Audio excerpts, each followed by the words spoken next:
ఓం శ్రీ మాత్రే నమః. ఓం శ్రీ గురుభ్యో నమః. అందరికీ నమస్కారం. భారతీయ హిందూ సాంప్రదాయానికి స్వాగతం. నా పేరు తాడి ఈశ్వరి.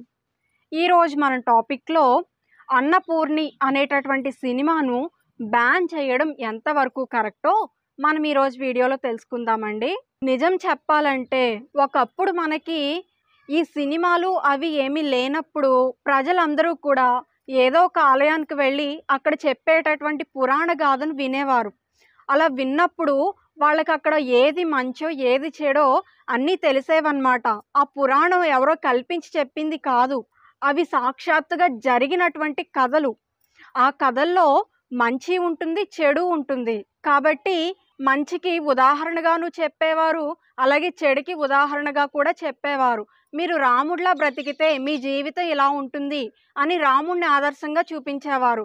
అలాగే మీరు రావణాసురుడిలా బ్రతికితే మీ జీవితం ఇలాగే మధ్యలోనే ముగిసిపోతుంది అని చెప్పి చెడుకి ఉదాహరణగా రావణాసురుణ్ణి ఇటువంటి వాళ్ళని చూపించేవారు. కాబట్టి ప్రజల్లో ఒక అవగాహన అంటూ వచ్చేదన్నమాట. కానీ నేటి రోజుల్లో ఏమైపోయిందంటే ఈ పురాణ కథలను అందరూ పక్కన పెట్టేసి సినిమాలను చూడడం అలవాటు చేసుకున్నారు. సినిమాల్లో ఏముంటుంది, సగం కల్పిత కథే ఉంటుంది. అక్కడ నిజంగా జరిగింది జరిగినట్లుగా అక్కడ చూపించరు. ఎందుకంటే వాళ్ళకి కావాల్సింది కాసులు. కాబట్టి ప్రజలకి ఏ విధంగా చెప్తే నచ్చుతుందో ఆ విధంగానే చెప్పి తీస్తారు తప్ప అక్కడ ఉన్నటువంటి నిజాన్ని అయితే అక్కడ వాళ్ళు చూపించడం జరగదు. అందుకే నిజమైన రామాయణానికి సినిమాల్లో ఉన్నటువంటి రామాయణానికి చాలా తేడా ఉంటుందండి. ఇవేమీ తెలుసుకోకుండా సినిమాల్లో చూపించేటటువంటి రామాయణాన్నే ఆదర్శంగా పట్టుకొని చాలామంది ప్రజలు రాముణ్ణి ఇప్పటికీ కూడా నింద చేస్తూనే ఉన్నారు. దీనంతటికీ కారణం ఏంటంటే సినిమాల్లో ఉన్నది ఉన్నట్లుగా చూపించకపోవడమే ఇన్ని అనర్థాలకు కారణం. అయితే మనం అందరం కూడా సినిమాని సినిమాగా చూస్తే పెద్ద ఇబ్బంది ఏమి ఉండదండి. కానీ సినిమాల్లో ఉన్నవే నిజాలు అని అనుకోవడం మాత్రం అది చాలా తప్పండి. ఈ అన్నపూర్ణి అన్నటువంటి సినిమాలో ఏం చూపించారంటే హిందూ ఆచారాలన్నీ మూఢనమ్మకాలు అన్నటువంటి విషయాన్ని డైరెక్ట్గా కాకుండా ఇండైరెక్ట్గా చూపించారనమాట. ఈ సినిమాలో స్త్రీలకు ఋతుక్రమం వచ్చి బయట కూర్చోవడం కూడా అది ఒక అనాచారంగాను అదొక మూఢాచారంగాను చూపించారు. అంతేకాకుండా ఆ సినిమాలో ఉన్నటువంటి హీరోయిన్ బామ్మగారు ఎవరైతే ఉన్నారో ఆవిడని కూడా చాలా తప్పుడు మార్గంలో ఉన్నట్టుగానే చూపించారు. ఆవిడ హీరోయిన్కి ఏమని మార్గనిర్దేశం చేస్తుందంటే ఈ తడి మడితోనే నా జీవితం పూర్తిగా అయిపోయింది, కాబట్టి నువ్వన్నా బాగుపడు అన్నటువంటి ఒక చిన్న మెసేజ్ని అయితే ఆవిడ ఇస్తుందన్నమాట. ఇంతేకాకుండా ఈ సినిమాలో రాముడు మాంసాహారం తిన్నాడు కాబట్టి బ్రాహ్మణులు ఎందుకు మాంసాహారం తినకూడదు అన్నటువంటి విషయాన్ని కూడా అక్కడ చాలా స్పష్టంగా చూపించడం జరిగింది.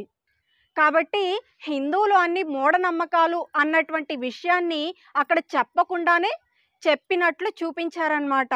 ఏమండి, నేను ఒక్క విషయాన్ని మిమ్మల్ని అందరినీ అడుగుతున్నాను. నేను ఏ మతాన్ని తక్కువ చేసి మాట్లాడడం లేదు, అలాగే ఏ మతాన్ని కించపరిచి మాట్లాడడం లేదు.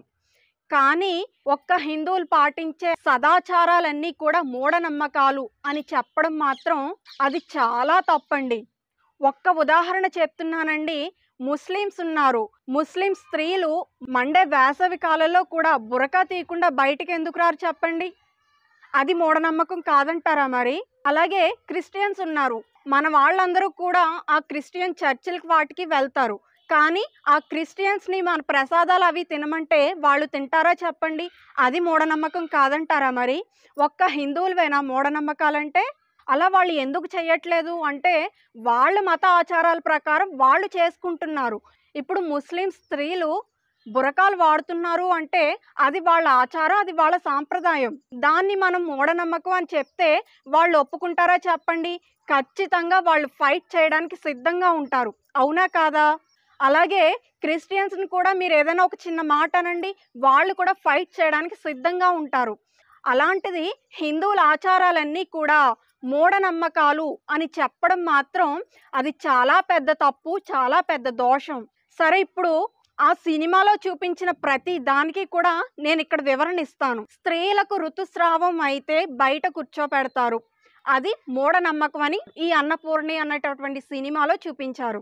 నిజం చెప్పాలంటే స్త్రీలకు ఋతుక్రమం అయినటువంటి ఆ 3 రోజులు కూడా ఎన్నిసార్లు స్నానాలు చేసినా అపరిశుభ్రంగానే ఉంటారు.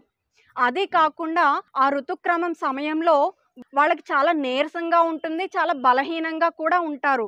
వాళ్ళకి రెస్ట్ అనేటటువంటిది చాలా అవసరం. అందుకని చెప్పి వాళ్ళకి ఏ పనులు చెప్పకుండా చెప్తే వాళ్ళకి ఇంకా నీరస పడిపోతారు కాబట్టి వాళ్ళని ఒక పక్కన కూర్చోబెట్టి వాళ్ళని విశ్రాంతి తీసుకోమని చెప్తారు ఆ 3 రోజులు కూడా. ఇక్కడ మీకు ఇంకో ఉదాహరణ చెప్పాలంటే ఒక డాక్టర్ గారు ఉన్నారు. ఆ డాక్టర్ గారు ఒక రోగి దగ్గరికి వెళ్ళేసరికి పొద్దుటే స్నానం చేసి వచ్చినా కూడా ఆ రోగి దగ్గరికి వెళ్ళేసరికి ఎన్నో శానిటైజర్లు రాసుకుంటారు, ఎన్నో గ్లౌజులు వేసుకుంటారు, ఎన్నో జాగ్రత్తలు తీసుకున్న తర్వాత మాత్రమే ఆ రోగి దగ్గరికి ఆ డాక్టర్ గారు వెళ్ళి వైద్యం చేస్తారు. మరి దీన్ని చాదస్తం అని పిలుద్దామా, మూఢనమ్మకం అని పిలుద్దామా, లేకపోతే పరిశుభ్రత అని పిలుద్దామా? ఏమని పిలుద్దాం చెప్పండి? అలాగే ఋతుక్రమం వచ్చినటువంటి స్త్రీలు కూడా చాలా అపరిశుభ్రంగా ఉంటారు.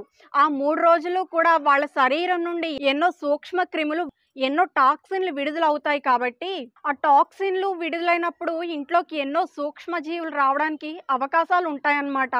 అందుకని చెప్పి ఋతుక్రమం వచ్చినటువంటి స్త్రీలను విడిగా ఆ 3 రోజుల పాటు పక్కన కూర్చోబెడతారు. ఇందులో ఒక గొప్ప ఆరోగ్య రహస్యం ఉంది, ఒక గొప్ప పరిశుభ్రత ఉంది.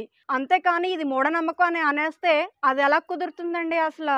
అలాగే ఆ సినిమాలో రాముడు మాంసాహారం తిన్నాడు కదా, బ్రాహ్మణివి అయినటువంటి నువ్వెందుకు మాంసాహారం తినకూడదు అని చెప్పి ఒక బ్రాహ్మణ స్త్రీని మాంసాహారం తినడానికి ప్రోత్సహిస్తారు. ఏమండి, నిజంగా మీరు రామాయణం కనుక చదివితే రామాయణం అరణ్యకాండలో రాముడు మొత్తం కందమూలాలు అంటే దుంపలు, వేర్లు, ఫలములు ఇటువంటివే తిని బ్రతికాడని మాత్రమే ఉంది. కానీ రాముడు మాంసాహారం తిని బ్రతికాడు అని ఎక్కడా చెప్పలేదు మనకి. అలాగే ఆ సినిమాలో హీరోయిన్ బామ్మ గారిని కూడా చాలా చెడు మార్గంలో ఉన్నట్టు కనిపించారు. నేను తడి మడి కట్టుకున్నందువల్లనే నా జీవితం సగం నాశనం అయిపోయిందమ్మా అని చూపించారు. ఇక్కడ నిజం చెప్పాలంటేనండి, నిజానికి బ్రాహ్మణ జన్మ పొందడమే ఒక గొప్ప మహాభాగ్యం అది. ఎందుకంటే మనం పుడతాం చేస్తూ ఉంటాం. అలా ఎన్నో జన్మలు, ఎన్నో లక్షల కోట్ల జన్మలు మనం అలా తిరుగుతూనే ఉంటాం. అలా ఎన్నో జన్మలు గడిచిపోయిన తర్వాత ఒకనాటికి మనిషి తెలుసుకుంటాడు, ఎన్నో జన్మల్ని నేను పొంది ఉంటాను, అసలు దీనికి అంతం అంటూ ఏమైనా ఉందా అని చెప్పి ఆలోచిస్తాడు. దానినే ఆ అంతాన్నే మోక్షం అని పిలుస్తారు. కాబట్టి అటువంటి మోక్షాన్ని పొందాలి అంటే ఇంకా శరీర సుఖాల గురించి మనం ఇంకా ఆలోచించకూడదు. శరీరాన్ని కొంత కష్టపెట్టి భగవంతుణ్ణి చేరుకునే మార్గాన్ని గురించి ఆలోచించాలి. అందుకే బ్రాహ్మణ జన్మ ఎత్తిన వాళ్ళు అంత నిష్ట కలిగి ఉంటారన్నమాట.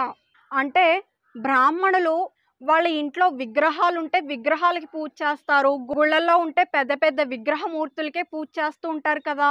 అటువంటప్పుడు ఎంతో నిష్టగా ఉండడం చాలా అవసరం. మనం భగవంతుడి దగ్గరికి వెళ్తున్నాం అంటే మనం ఎంత పరిశుభ్రంగా ఉండాలి? ఈ రోజుల్లో చెప్పాలంటే అంట్లు ముట్లు ఉంటే ఏదో కాసిన్ని పసుపు నీళ్ళు అవి జిమ్ముకొని మైల్ను పోగొట్టుకుంటున్నారు. కానీ బ్రాహ్మణులు సాక్షాత్తు విగ్రహమూర్తులకే పూజ చేస్తారు కాబట్టి వాళ్ళు ఇంకాస్త ఎక్కువగా పరిశుభ్రంగా ఉండడం వాళ్ళకి చాలా అవసరం. వాళ్ళు అంత పరిశుభ్రంగా లేరే అనుకోండి, వాళ్ళకి పూజ చేసేటటువంటి అర్హతను వాళ్ళు కోల్పోతారనమాట. ఎందుకంటే అంత గొప్ప శక్తి కలిగినటువంటి విగ్రహమూర్తికి పూజ చేయాలి అంటే మైలు కలిసినటువంటి బట్టతో కనుక మనం ఆ పూజ చేసినట్లయితే ఆ విగ్రహమూర్తి యొక్క శక్తి రోజు రోజుకి తగ్గుతూ వస్తూ ఉంటుందన్నమాట. అందుకని చెప్పి వాళ్ళు ఆ తడి మడిని పాటిస్తూ ఉంటారన్నమాట. ఇవేమీ మనం అర్థం చేసుకోకుండా హిందువులవన్నీ మూఢనమ్మకాలు అని చెప్పడం మాత్రం ఇది చాలా చాలా తప్పండి. పెద్దవాళ్ళు ఎప్పుడు పిల్లలకి ఆదర్శంగా ఉండాలి. వాళ్ళు ఆదర్శంగా ఉంటేనే పెద్దలను చూసి పిల్లలు నేర్చుకోవడానికి అవకాశం ఉంటుంది. అంతేకాని పెద్దవాళ్ళే తప్పుడు మార్గాల్లో ఉంటే పిల్లలు కూడా ఇదిగో ఆ సినిమాలో ఉన్నట్లుగానే అలాగే తయారవుతారనమాట. కాబట్టి ఏది మంచో ఏది చెడో ముందుగా అవగాహన ఉండవలసింది ఇంట్లో ఉన్నటువంటి పెద్దవాళ్ళకేనండి. కాబట్టి సినిమాల్లో ఉన్నటువంటివన్నీ నిజాలు అని నమ్మేయకుండా అందులో ఎంతవరకు నిజమున్నదో అని కూడా మనం ఆలోచించుకోవాలి. ఇక నుంచన్నా సరే సినిమాను సినిమాగా చూడండి. అంతేకాని సినిమాల్లో ఉన్నవే నిజాలు అని మాత్రం ఎప్పుడూ నమ్మకండి.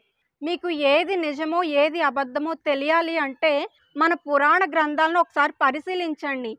ఒకవేళ వాటిని మీరు పరిశీలించలేకపోతే చాగంటి గారు లాంటి వారు ఎన్నో గొప్ప పురాణాలను మనకి అందించారు. కాబట్టి అటువంటి గొప్ప వాళ్ళు చెప్పినటువంటి ప్రవచనాలన్నా సరే మనం వినగలిగితే ఏది నిజమో ఏది అబద్ధమో మనకు తెలుస్తుందన్నమాట. సరేనండి, ఈ వీడియో కనుక మీకు నచ్చినట్లయితే తప్పకుండా లైక్ చేసి, షేర్ చేసి, సబ్స్క్రైబ్ చేసుకోండి. మరిన్ని ఇంట్రెస్టింగ్ వీడియోస్ కోసం మన ఛానల్ను సబ్స్క్రైబ్ చేయండి. మనం మరలా మరొక మంచి వీడియోతో కలుద్దామండి. అంతవరకు సెలవు. నమస్తే.